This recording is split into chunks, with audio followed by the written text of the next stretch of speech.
Hey, what's up, everybody? Welcome to another edition of Established Run's NBA Injury Report Analysis Show. I'm Drew Dinkmeyer, joined by two best in the business to talk injuries, analysis, rotations, so on and so forth. First, to be joined by Justin Fan from Underdog Fantasy. Justin, how are you on this fine Friday? Doing well. Energized coming out of the All-Star break. Got a little trip in. Nice. You're on that trip live too, so excited for the last 20% or so of the regular season, and excited to be here. No vacation hangover for you? I've got a little vacation hangover going this week, I'll be honest. Yeah, I had a little jet lag issue when I got back because I did Bahamas and Thailand, and that was a lot. Wow. Yeah, A lot of traveling in like a week. So it was rough. I was napping a lot the first couple of days when I got back, but well worth it. Yeah. Mike, how are you on this fine 10-game slate? doing good. Yeah, I had a little bit of. I was low energy like to start the week, right? Like even people in chat were like, Mike needs like a line or something, and now I feel pretty good. Definitely back in rhythm. Had some pretty good takes the last week and a half or so. Fan will get me back this time with some lineups, but I got the best of them for a change. And pretty good takes, yes, pretty good takes over the week. I feel pretty good about my, Aaron Nesmith's not going to play a lot, and that came to fruition. Jordan Nwora could have been a little bit better, but still got done. Still got the Flames. You'll take it. And he was a lot of our subs had him, and some big wins too. So love to see it.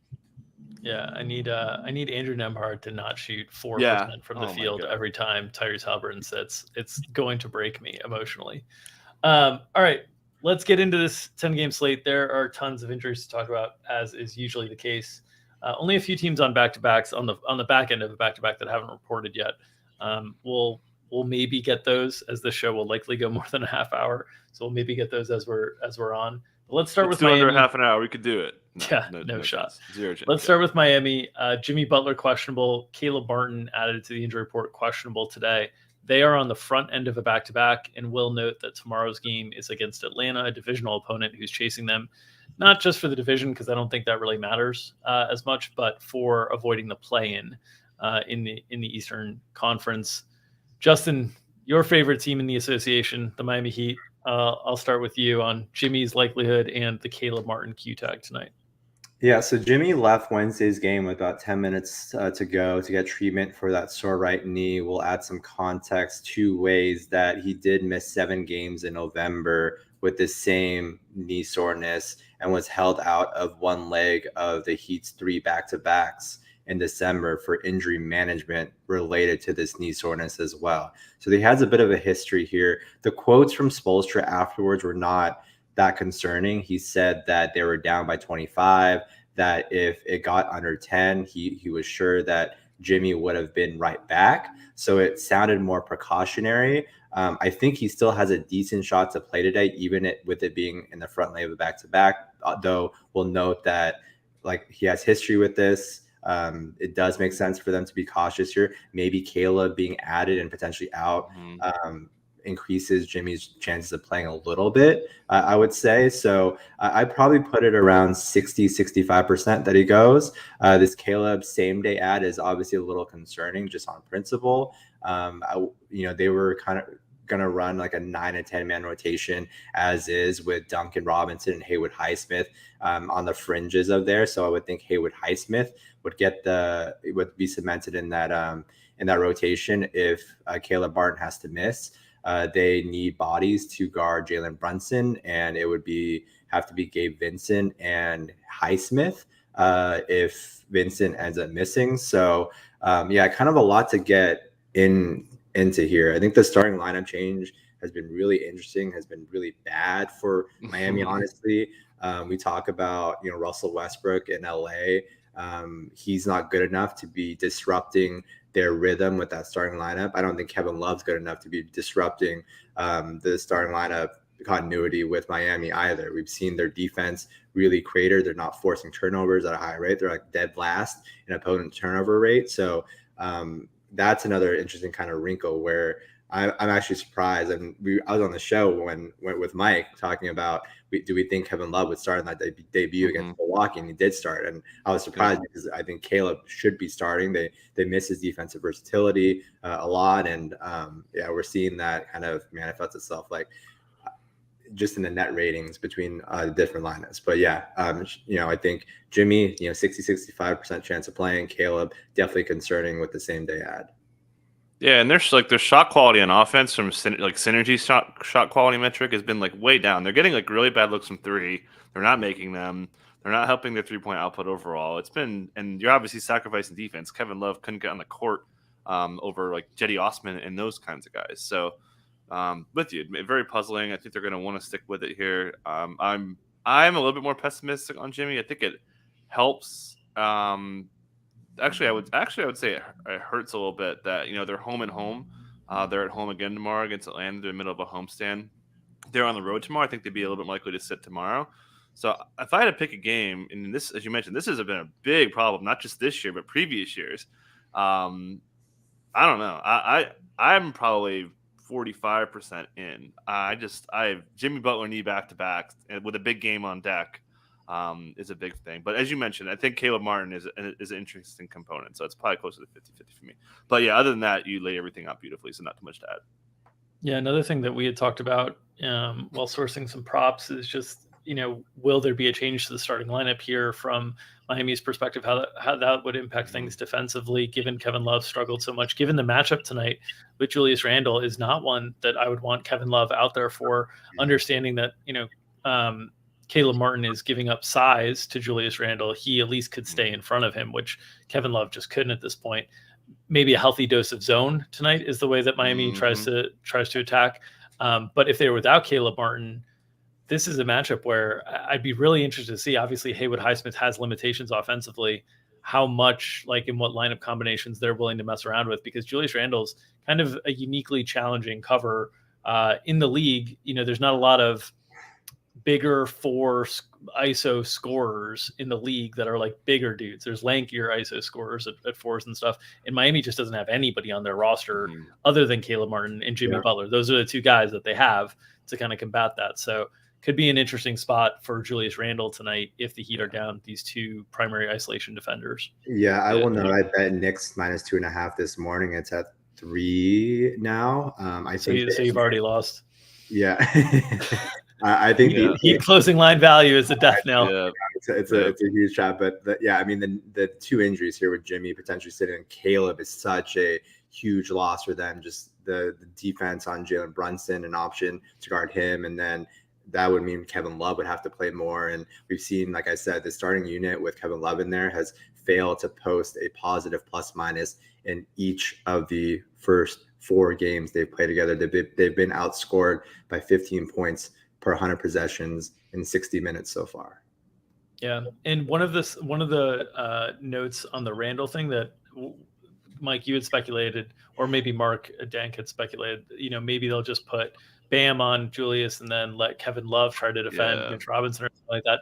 I don't know. It would just be a test case on how many lobs the Knicks are willing to throw in a game, because Kevin Love, the verticality is probably similar to mine at this stage, which is not going to help against Mitch Robinson.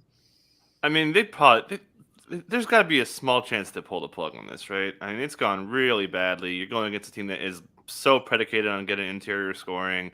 You want to have a really good pick and roll defense. You don't want to go too much zone overall. So, maybe they pull the plug on it. And I was even thinking, like, if Jimmy's out, I wouldn't mind starting Caleb. It's usually been Max Strus, or even last year was Oladipo, but they don't have Lowry, so I think they would want Oladipo in the second unit. But it's enough with this thing already. I just think Love is really doing anything to earn it. It's also affecting Caleb's play. He's clearly comfortable in that second unit as well. So it's just all bad. The first unit suffering, the second unit suffering because Caleb isn't kind of used to this role. It's not a good situation. And should add, as you mentioned, a lot of zone. Dink, you won't be surprised to know that RJ Barrett is very bad against the zone. 0.78 points per possession. Yeah. Brunson's been pretty good. Emmanuel Quickley's been very good against the zone. One of the better players. Decision making and shooting. Yep. Yep. So What I wouldn't be surprised to see Barrett get nuked. What defense is RJ Barrett good against again? Yeah. G League. Probably. Could put him in the G League to Yeah. boost his morale a little bit. Yeah. All right, let's move to Phoenix. Terrence Ross is questionable. He missed last game. Mike correctly speculated that TJ Warren would get some minutes, perhaps in that kind of usage role off the bench. We saw a minutes limit on Kevin Durant. We joked that Monty Williams had talked about Devin Booker still being on a minutes limit, while Devin Booker got up to 38 in a game. So I think he's those minutes still on limits, it, according to Monty. I mean, come on, man. Mike, I'll start with you. What are your expectations for KD from a minutes limit perspective and how they're going to approach things? And then how do you think Terrence Ross's Q tag impacts things? If he is in, is it simply he and TJ Warren are sort of splitting that role, or is anyone else impacted here? Yeah, I think that's pretty much it. You get that second unit offense when one of Durant or KD or one of Durant or Booker, I should say, are off the court.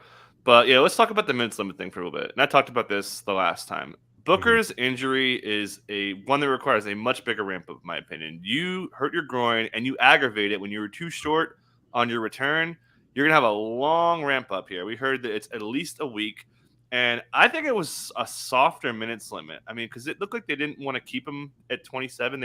It felt like with the way the rotations were going, it looked like they wanted to be around 25. So I think his minutes cap isn't as long. Money kind of talked about it. It's like, okay, let's get him back in and kind of close the door here. So I think he might have a shot at 30 here. Obviously, as we discussed in the last show, a minutes limit for Monty Williams means you can't play an entire half.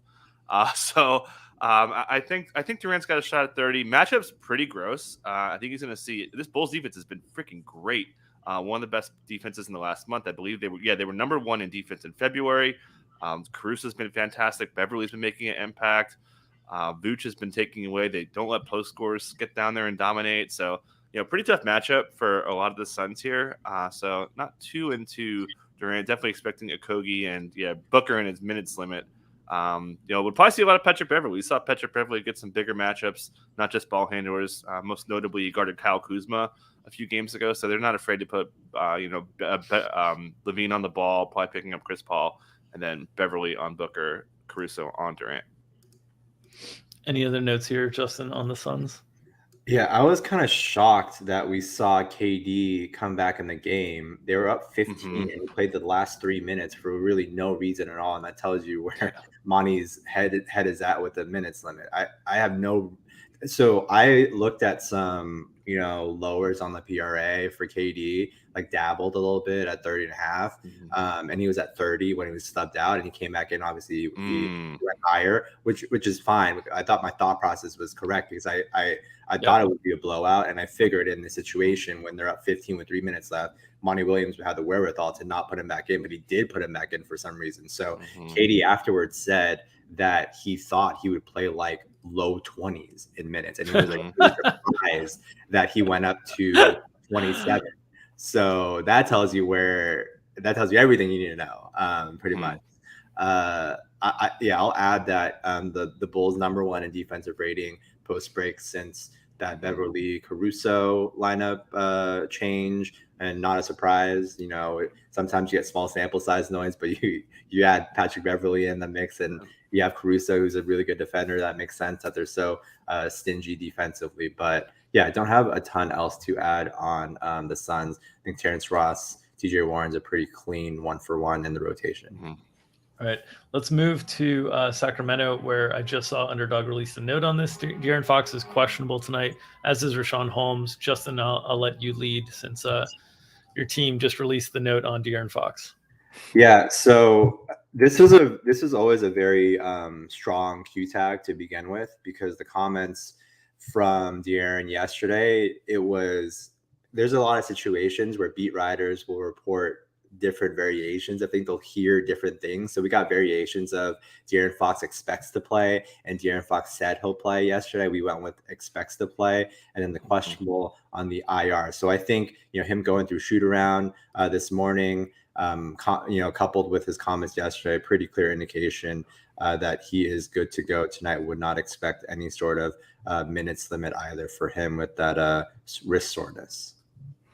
Yep, should be good to go. Obviously, played one of the best games of his life, carving up a combination of Marcus Morris, Terrence Mann, and Russell Westbrook, who I would say guarded him, but they didn't guard him with one of the second highest scoring game in NBA history. So very much into Fox. Almost cover boyed him, but I didn't want to cover boy a questionable player. So yeah, should expect this Clippers defense they're playing fast night in, night out. They're turning the ball over so much. It's such a problem.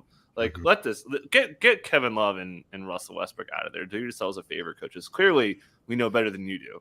Kidding. It's wild, man. It's wild. There's like 20 games left, and these coaches are like, "Hey, let's just change our starting lineup and let's see what are we doing?" Like, I feel like continuity is so underrated, and getting those reps together.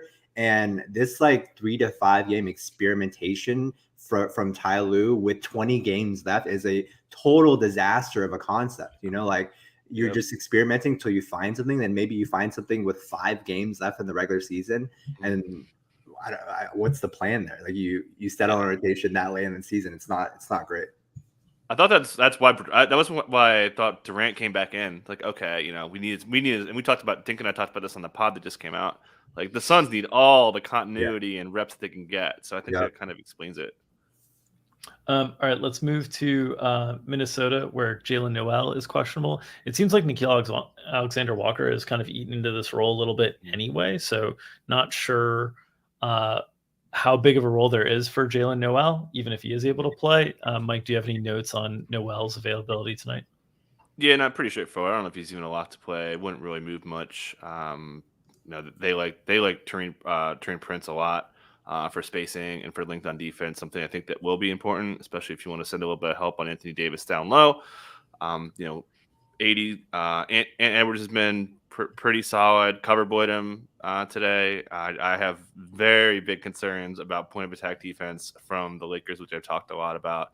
We'll talk about the Lakers side of this, but into him, we've seen Jaden McDaniels really thrive in this new kind of spread pick and roll offense that they've been leaning more into, which makes sense. I mean, he's been a guy who can get great shots and capitalize off them when the offense looks better, which it hasn't. Their defense has been very good, but he's really stepped up. So expecting, similar rotation overall. I don't think, McLaughlin will be in there, but I think that the Wolves could score some points. Their defense has been better at limiting like perimeter stuff overall, which makes sense because you're taking D'Lo out and adding Conley, who isn't a great defender, but at least he doesn't leave guys open all the time. So, famous last words, but buying the Wolves their recent play.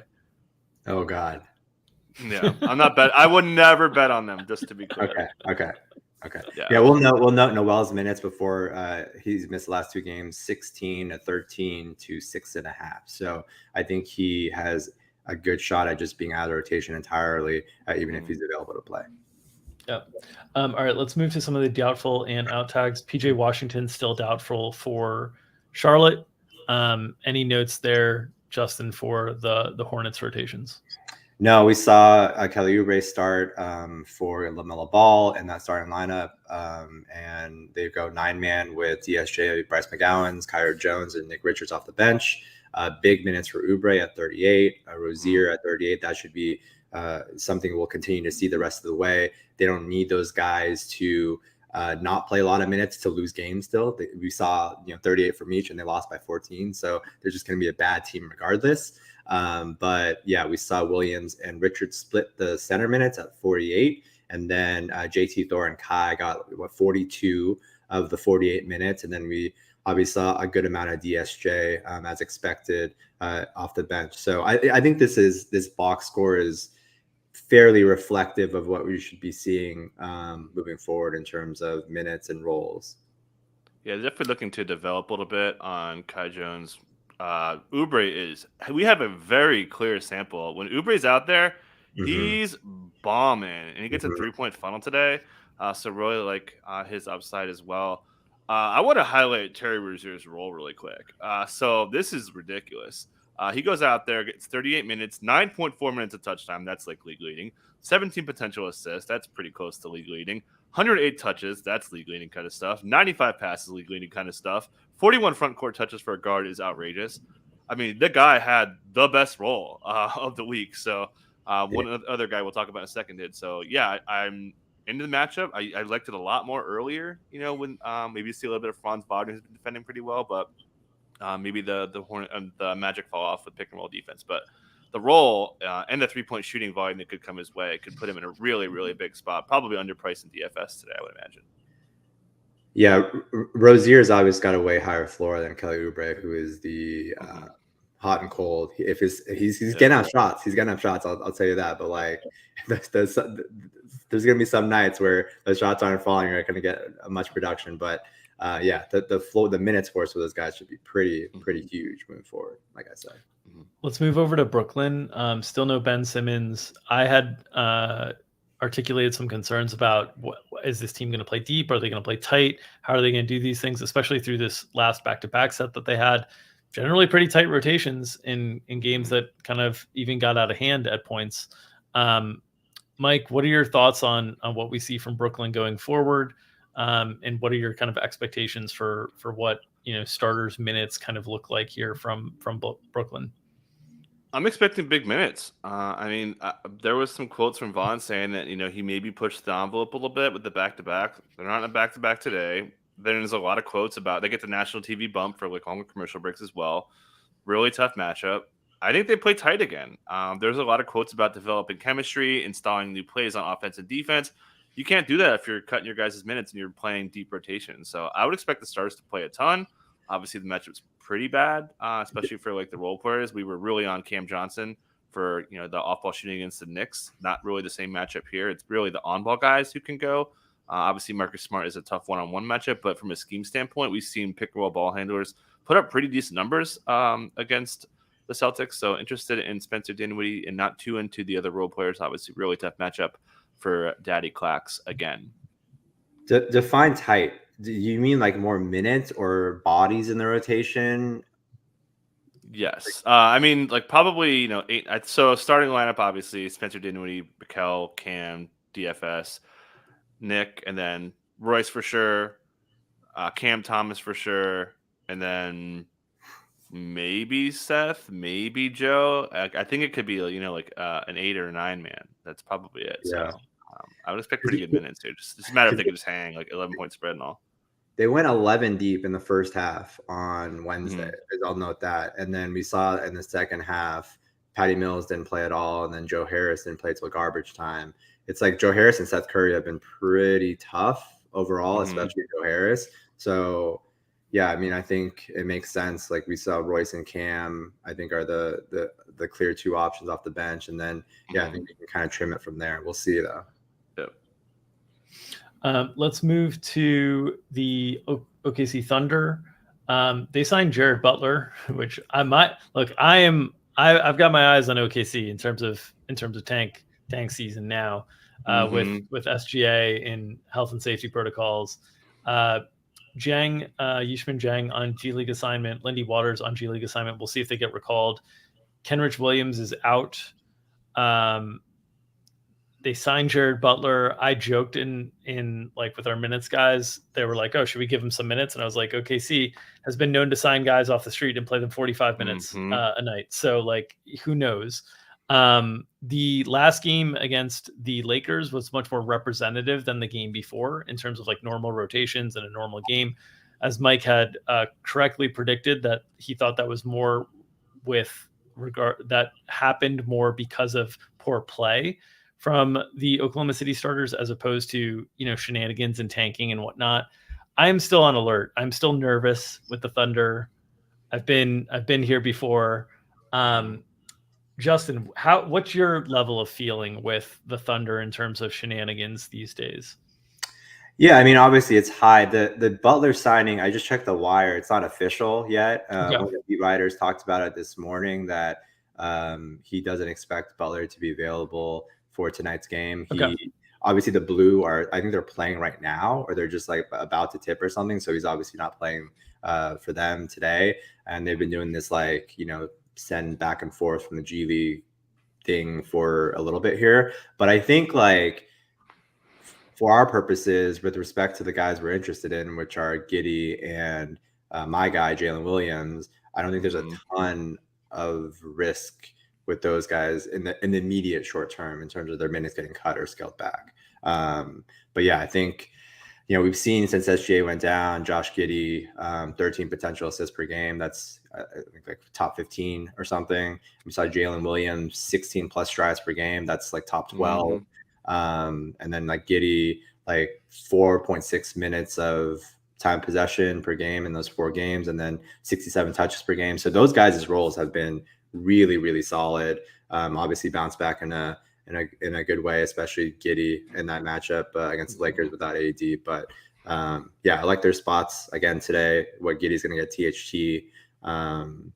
And yeah, Jalen Williams' role is just outrageous right now. We're seeing him sub out. Like he's getting subbed out. Isaiah Joe's coming in for him, and then Jalen Williams is leading that second unit too. So that role is nice for Jalen right now. Yeah, he's just completely taken off. Want to mention Giddey, who played a lot of minutes in this Jazz matchup last time with SGA, and he got volume up as well. Pretty good matchup for him, right? Rim funnel, they give up the most shots at the rim. A team that likes to take away the 3-point shooting. Should add the Jazz interior defense per possession has been really good. Shout out to Blocker Kessler. But yeah, Josh Giddey, my gut was like, dude, don't take this Giddey under. He's going to pop off. Such weak perimeter defense. Dude drops 24 potential assists, converts 11 of them. We were just dead on that Giddey under. I think the minutes are going to be pretty strong. Obviously, I like the matchup overall. Really weak on-ball defense. Going to probably see a little bit of Ochai Agbaji, which we'll talk about in a little bit. But, and then you mentioned, like, losing Kenrich Williams, too, is, like, low-key big. Yeah. Not only because he was really the third kind of ball handler on the team, but you're just making the second unit so much weaker. So it's hard to, as a coach, you're like, okay, do I play my second unit guys or my first unit guys? Your first unit guys are like so much better. Like we're gonna be talking about Usman Jang's gonna get minutes. He's been pretty good, honestly, the last couple times he's popped in there. But I feel pretty solid about the floor. We saw the Jeremiah Robinson Earl starting lineup in the last game, which makes sense, right? Like you're basically reallocating your roster. You've got all these power forward centers. You're a little bit lighter on your wing defense now, so by shifting him over, you can kind of fill your rotation a little bit cleaner. So I'm expecting that lineup to start again. But I'm pretty low on the shenanigans meter here overall. Okay. Yeah, the concern for me stems from just the previous game. You look at the box score and you see 19 minutes for Giddey, 21 minutes for Dort in a game that they lose by 6, that they went into the fourth quarter trailing by 6. And to me, that's like, okay, like the range of outcomes is now getting really wide. If we can get a 19 from Giddey in these situations, that's like totally unusual for any competitive game environment for a cut down like that. And so that's what has raised my antenna, and I'm obviously sensitive to it. But it was a game that they had Kenrich Williams. They don't have him anymore. So as you allude to, there's less depth to kind of cut into that. But that's where my fears are stemming from. And to defend that Giddey 19, I think he was like minus 32 in. Oh, he's terrible. Yep, exactly. He was terrible. But so was Dort minus 28. Yeah, but exactly. But Williams played well in that game. I mean, he played 33 minutes, I believe, against him. So there's more variance for sure, obviously dealing with these teams, and it's something that we need to address moving forward, like down the stretch with teams like Detroit or Indiana. We saw like George Hill get a freaking start yesterday. That's wild. Like these teams are just going to do crazy out of the left field stuff down the stretch here as they kind of go full tank. Yeah, let's move to the Utah side of things. No Sexton, no Clarkson. Ochai Agbaji is not on the injury report after leaving last game early, which led to more Chris Dunn minutes, disappointingly for Mike Gallagher, who made the bold stand for Xing out Chris Dunn from the player pool entirely when he was 50% owned. Would have looked much better if Ochai Agbaji did not get hurt. Justin, I'll start with you. Expectations for what the Jazz rotation looks like tonight. Was that last game against San Antonio representative of what you think we'll see tonight? Yeah, I mean, they don't have that much depth on the back end. Let's make that clear. We talked about this repeatedly on the show. So, I mean, the lineup, THG, Okbaji, Markkanen, Olynyk, Kessler, they should run it back. We obviously love targeting bigs against OKC in this front court. So this should be another blocker Kessler game. What do we think about Agbaji? I mean, the minutes were a little obviously really disappointing last game at 19, but I think the minutes should bounce back in a pretty big way in this spot tonight. So where are we at on him, on his role? I mean, great matchup. I mean, you want jump shooting against OKC. I could look up how many first half minutes he got, but he got injured pretty early in the third. I think he would have Yeah. gotten like 27, 28, maybe even Yeah. 30. Like he ran a pretty long rotation. So He was I'm expecting trending for 28 and Dunn was trending for 20 Okay. in the first half. I Okay. remember keeping an eye Yep. on it. I know Dunn was trended for 20 for sure, and it was Yeah. a short. THT got a shorter rotation in the second quarter. So I think O'Shea might play a lot. I mean, he looked like he was going to play through that leg contusion where he kind of got knocked out under the stanchion, but he should be back. Expecting full minutes. Mentioned the defensive assignment he'll be picking up, and I'm not on the DFS show. Don't play Chris Dunn, you guys. Don't do it. Like he's not going to get overlap. It's a really bad matchup. OKC packs the paint. They don't have the spacing to play that against that kind of defense. Like they want more spacing that way. So I'm not on the DFS show, but I'd probably don't play Chris Dunn again. You people who played him got lucky because the body injury cut him down. But you people, well, you people. What do you mean? What do you mean, you people? But yeah. So and I think THC, right? They're giving a little bit of a green light. He had a freaking prayer 3 that went down in this game, but not a great matchup for him overall. We've seen his minutes get cut, but they don't have Jordan Clarkson, so you kind of have no other options here. So I think THC comparatively. Yeah, I would. In this matchup, I would also, and we talked about this in spots before, like look at the other option that's not getting the primary defensive assignment of the best defender on the other team. So we're thinking Dort's probably going to be on Lauri Markkanen. So I think so. Not sure though.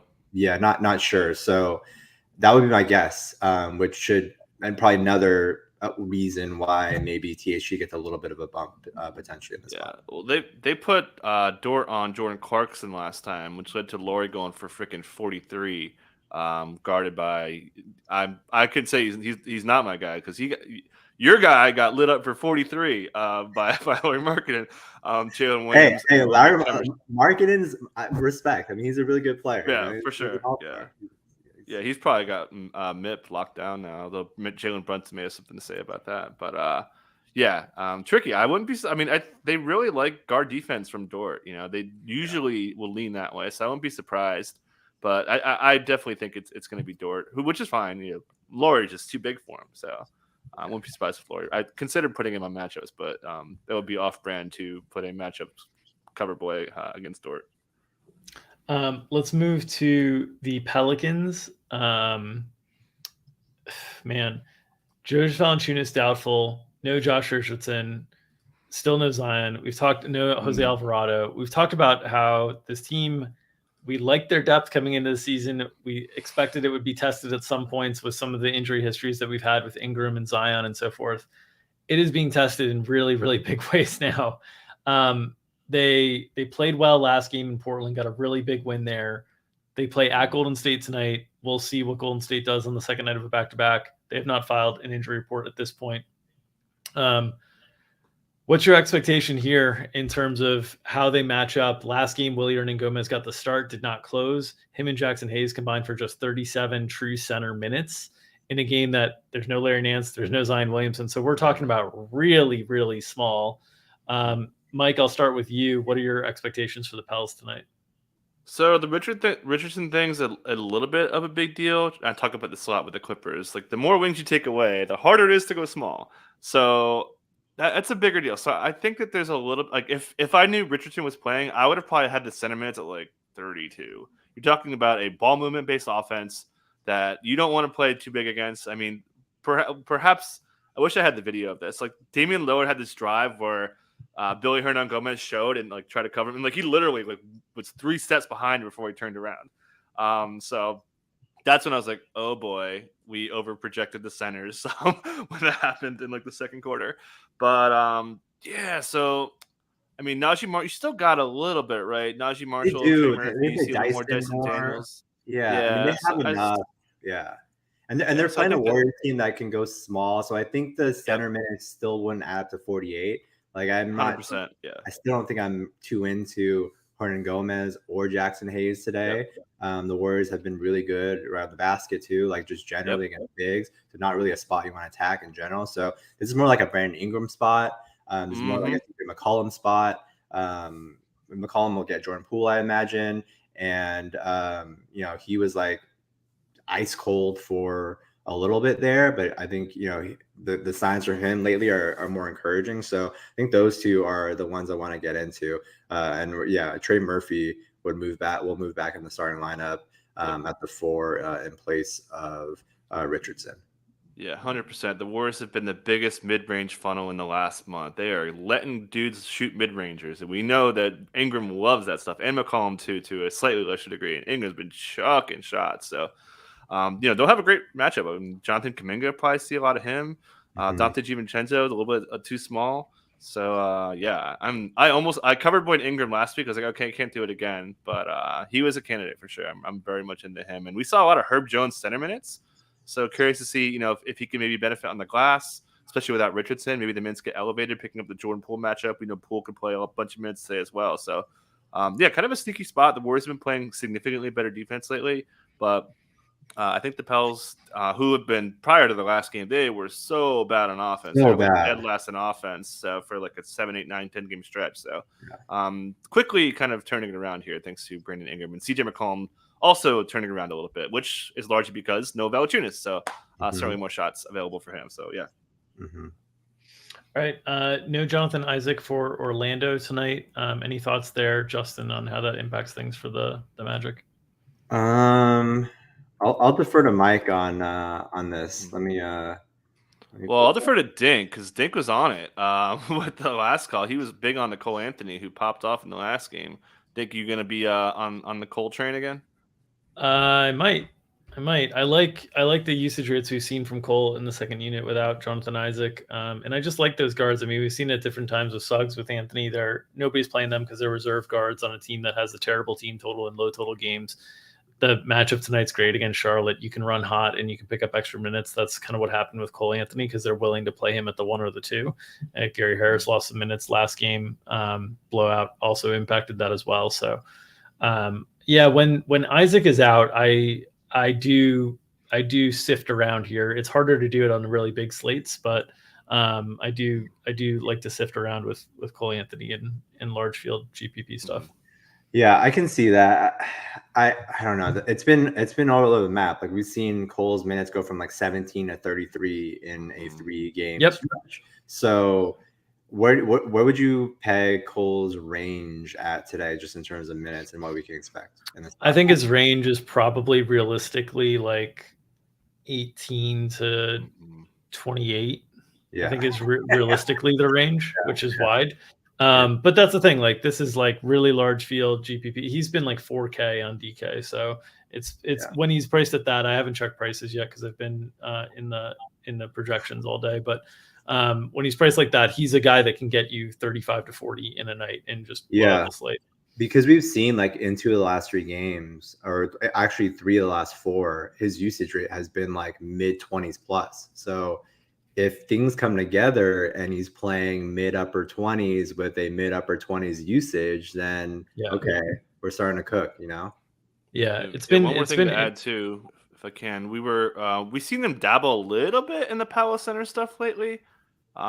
Paced up game against the Hornets. That's another kind of way to unlock his minute ceiling. If they are going to lean into smaller stuff, taking away the Mo Wagner minutes, it was a little bit affected by Wendell being neutralized overall. But yeah, I think that I think 28. I would probably say I was gonna say 18 is like the low side. I was 100% with you there, but yeah, you're probably right. But like 28 is pretty good. But I think he's got a ceiling. If they are going to lean into that, why not try? You've especially in this spot. But I think the 33 last game was blowout. That's fluky. Fluky. Yeah. I don't think that's in his really range outcomes. I think that range is probably right, 18 to 28. Just assuming like fairly normal game conditions. The other note that I'll give here on Orlando is I feel like Paolo's hit a little bit of a rookie wall.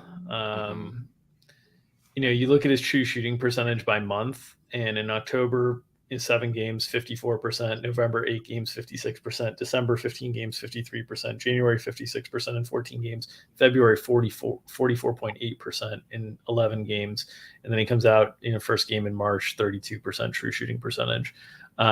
get right spot against Charlotte tonight, but Mm-hmm. he's been, I think he's like 1 for his last 34 from 3 or something like that. It's been disastrous for Paolo. In a rookie of the year race that I think he's winning largely by because people gave it to him very early on. I think if that wasn't the case, I think we'd be talking a lot more about Walker Kessler.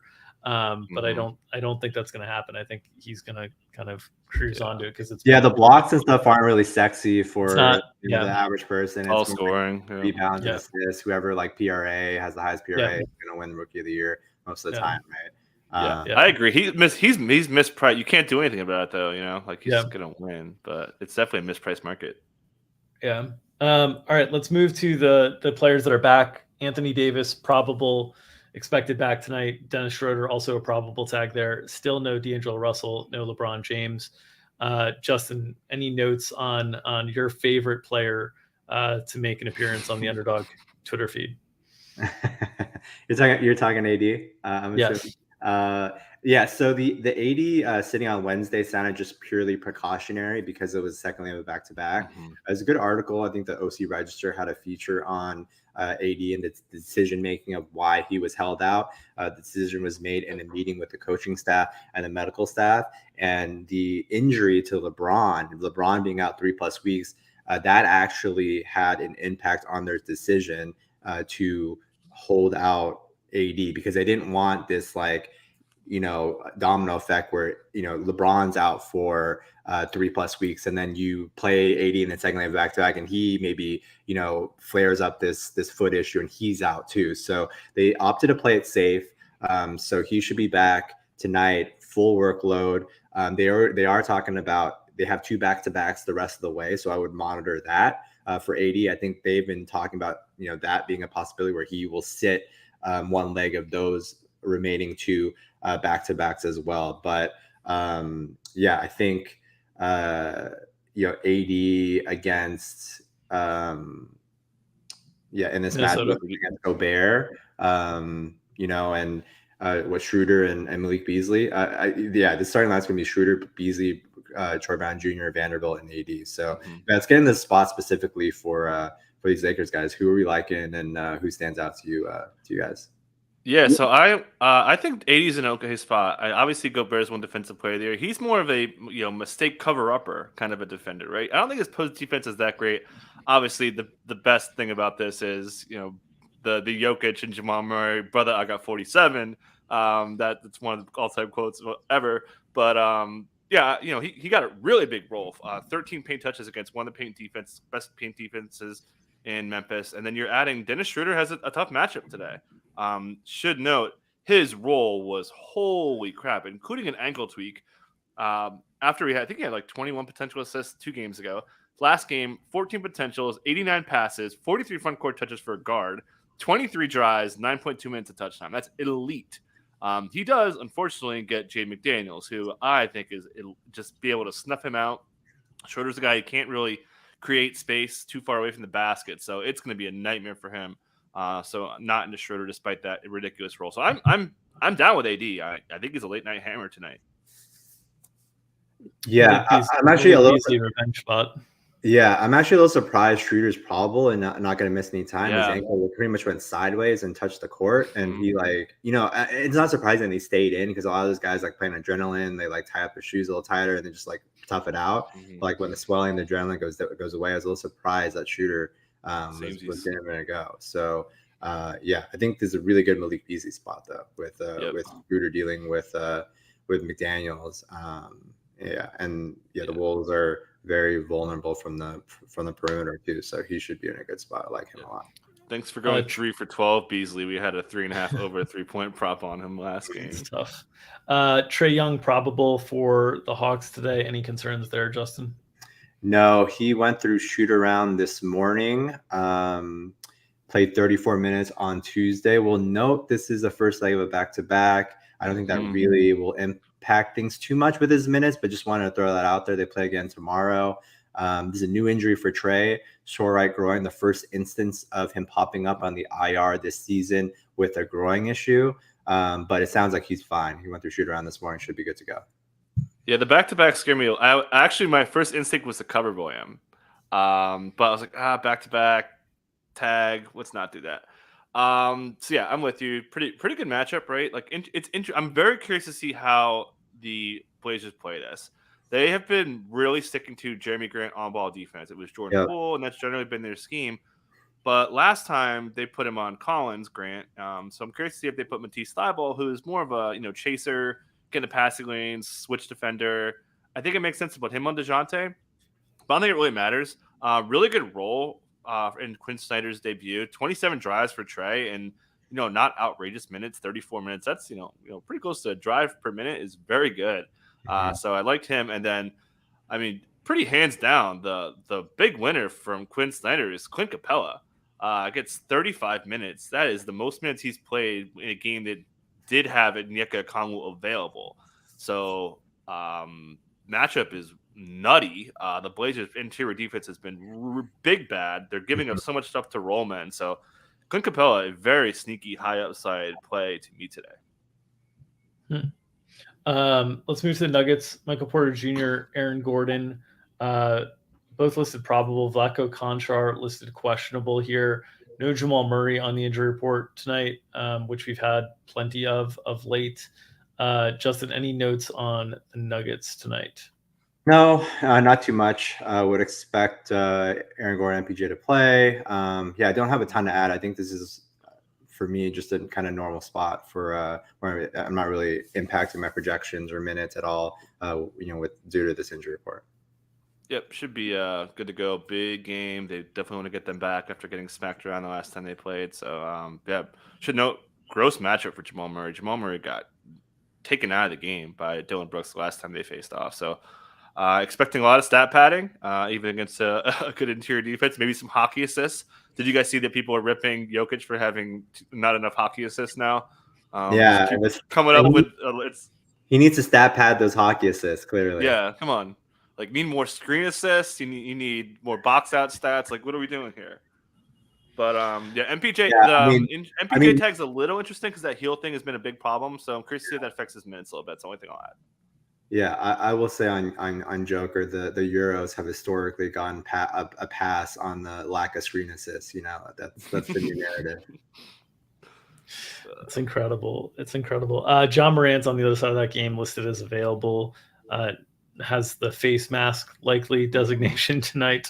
Any notes on that? Any concerns? Guy hasn't played with a face mask before, to my knowledge. Does that impact any of your kind of intuitions on whether to invest in Ja tonight? I'll start with you, Justin. Yeah. So this is the thing with the Grizzlies reporting, right? We don't get anything from them. We get Grizzlies PR. We get starting lineups from our one guy, and then that's about it, right? There's very little in between.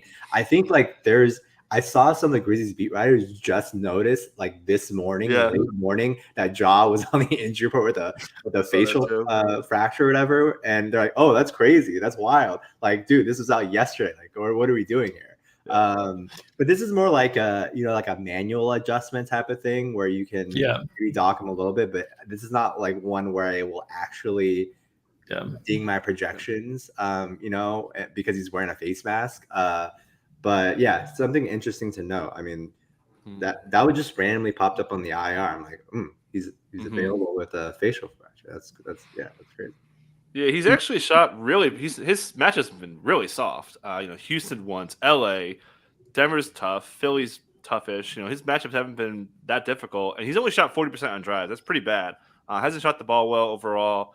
My guy Desmond Bain, Dink's epic flank plant, really panning out. I think he could be sneaky too. So tough matchup, against KCP, who's can pressure the ball pretty well. So definitely more of a Bain spot. Should just mention Xavier Tillman's been sneaky good. I think he had 14 paint touches in the last game, or 2 games ago. Excuse me. He was just pretty active down there, and he's going to play pretty good minutes here against putting a big body on Joker. So matchup's not great, but he can maybe get there a little bit. Him and Alex Cruz are like, okay, we need you on defense. Maybe you play a lot of minutes today, even though you're not very good per minute. We got through the 2:30 injury report without any updates from either of these teams that I saw. Clippers West and Coast, Warriors, the 2 teams on the back-to-back. So probably getting the 3:30 Eastern time report. Clippers, no Kawhi. He said after the game last night that he does not intend to play today. Paul George says he does intend to play. Gallagher, you left a note that likely no Norm Powell and question marks on PG, Morris, and Zubats. What are your thoughts here on what we'll see from the Clippers tonight? I'm expecting Marcus Morris back. You can go ahead, Fan, if you want. No. I want to note that PG played 27 minutes and played terribly last night and has the audacity to come in and say, hey, let me get a good night's sleep in. Let me see how I feel after a night of sleep before I decide to show up to work tomorrow. The first team, I want to work for a company that has the Clippers PTO policy. I'll tell you that, what's happening here.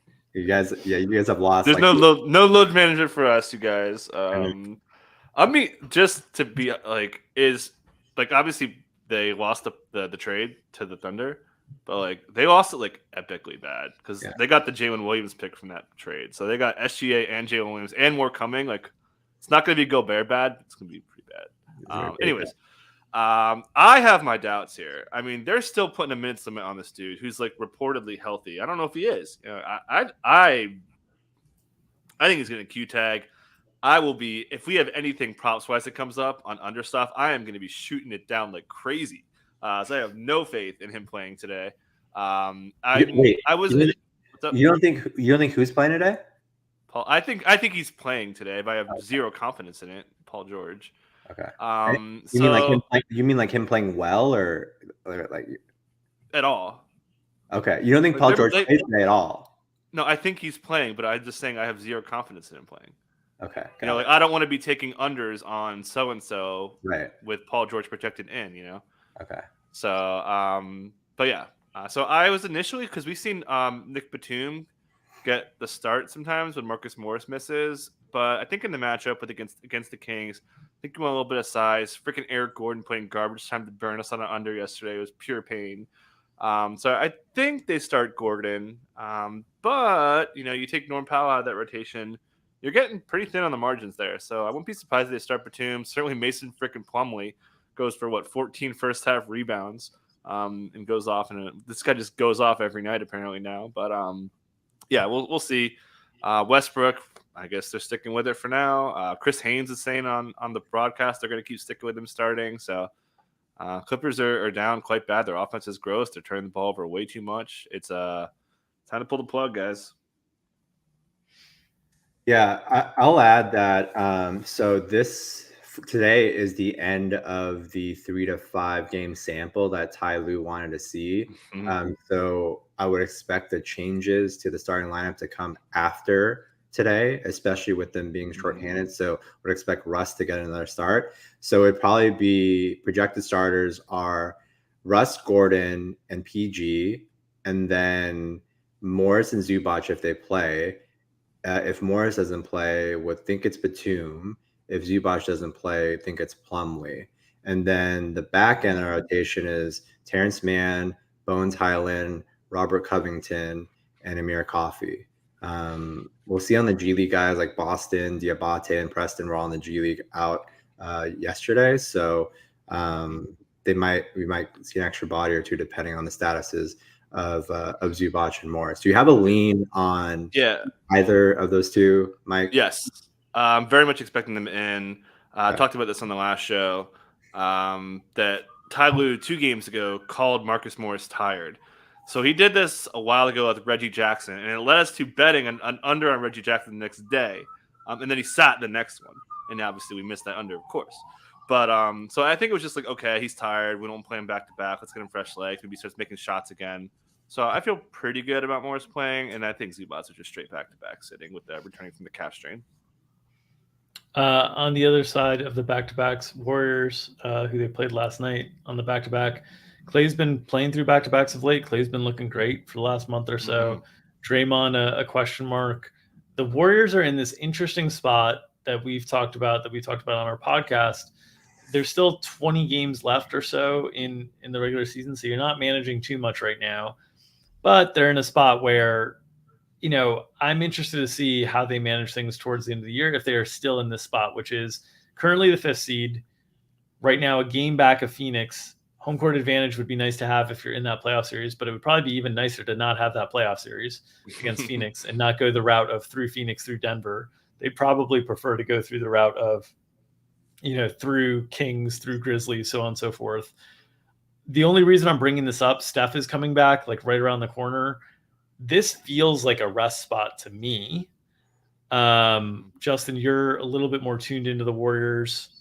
What are your thoughts here? I think them winning by 24 last night and Clay and some of these guys not playing that much, I would not expect them to rest in this spot. Though I will agree with you. I think if you rewind this when the Steph injury happens and you tell them that when Steph comes back, they're the 5 seed, one game back of 4th, they would take this run out all day. Like there was legit concern for me that they would like be a 9 or 10 seed by the time Steph got back. So they're, to your point, they are in a way better spot than I expected with Steph coming back on Sunday. But yeah, I think we'll see. I would expect them to be fairly full tonight. Clay got played 36 minutes in the last back-to-back he played in. Played 30 minutes last night. So yeah, I we'll see. I would think they'll be pretty full though. Yeah, I have more concerns on Draymond. We've seen the left wrist thing. We've seen the calf. He's taken some bruises here. So, and I mean Kuminga's been. I'm curious to see how Kuminga's been freaking great. Like his rolls to the basket, he looks way more comfortable on defense. He's not letting guys by him all the time. He's recovering way better. If Kuminga's a thing, man, this team could be pretty dangerous. Dink, are you still hating on Jonathan Kuminga, or do you feel? I actually haven't watched a lot of the Warriors games of late. They've been kind of like isolation last game of the night with nobody else going on, and I've taken the opportunity to like shut it down and like refresh a little bit. So I have. You're Paul George in it. You're Paul George in it. Yeah, exactly. But I mean, I've the same thing I've said about Kuminga all the time is like if the guy. If the guy just uses athleticism to cut and move in transition, he can average 15 points a night in this system, like with no problems. If he just goes the Andrew Wiggins plan of, hey, I'm just going to cut, I'm going to get buckets in transition, I'm going to defend, I'm going to rebound. There's 15 and 6 for him every single night in this rotation with how talented he is. So if he's doing those things, awesome. I hope he continues to do those things. Yeah. The things that I hate is when he does the isolation 20-foot step backs. It's just such a waste of a possession with all the talent around him in the way that the Warriors play. Yeah, the consistency is also a big thing. We've seen big flashes from him, spurts where he looks great, spurts where he looks terrible. He's like on the fringes of the rotation sometimes, getting benched. Like it's more just him doing it over a longer period of time. But yeah, I agree. I mean, he's been playing obviously really well as of late. Yeah. All right, that will do it. Just want to note the Brogdon downgraded probable should be. But I think that. Yeah. Any concerns there for either of you guys on that? Don't like downgrades for a guy who misses a lot of games. Yeah. We have a Marcus Smart under, so just keep your eyes peeled. But expecting him to go. Minutes have been pretty strong. It is a 2-man race for 6th man of the year now. I think with him and Emmanuel Quickley, who we got at 200-1 last weekend. So go out there, Brogdon. I'm gonna win money either way on 6th man of the year. It's just a matter of how much. One more thing before we head out. I think the one thing we didn't cover was Anthony Simons ruled out. So I'll just cover that real quick. Was pretty shocked that he even played on Wednesday. He was 2 weeks into a timetable that's generally 3 to 6 and closer to 6 as recently for a grade 2 ankle sprain. So should see Cam Reddish back in the starting lineup. Dame, Matisse Thybulle, Cam, Jeremy Grant, and Drew Eubanks, and then more minutes kind of overall for Thybulle, Cam Reddish, Shaedon Sharpe, and Nasir Little. So just wanted to cover that real quick. Should add to that there were some quotes from Billups saying like they can't replace Nurk. I think Eubanks has been like really bad. And I think Watford's been solid. I had a tweet saying like just start him and shake things up a little bit. Tougher against Capella to go there, but just something to keep an eye on, especially if you're going to play a switch heavy scheme against a lot of Trae Young driving today. All right, 1 hour on the dot. Time for us to shut it down. Another edition of Established Run's NBA Injury Report Analysis Show in the books. Thank you to Justin Fan from Underdog Fantasy, and as always, support our friends at Underdog. The show is brought to you by our friends at Underdog Fantasy. They have daily NBA snake drafts from money running in addition to many formats of NFL best ball contests for the 2023-2024 season. already in the lobby. If you're playing NBA Pick'em, in-season subscribers can use our tool to compare ETR projections to their fantasy Pick'em games. If you haven't signed up for Underdog yet, use promo code ETR for a matching deposit bonus up to $100. That's promo code ETR at underdogfantasy.com. Big thanks to Mike Gallagher, who's been carrying quite the workload. No load management for him. With myself traveling, with Gary Hartman traveling the last few weeks. It'll be myself and Gary Hartman on the DFS show tonight at 5 o'clock Eastern behind the paywall there. Join us. Find us there. Of course, we'll break down groups and rules for optimizers and the flag plants. Hopefully, we can keep it rocking there. And, of course, if you are uninterested in giving us your hard-earned dollars, we ask for your hard-earned clicks. Please subscribe to this YouTube channel, get notifications whenever we go live. And, of course, smash that like button. Help feed that algorithm. Help us feed our families. We'll keep feeding you the injury analysis that you need each and every day. Nom, nom, nom, nom, nom, nom. Have a great weekend, everybody.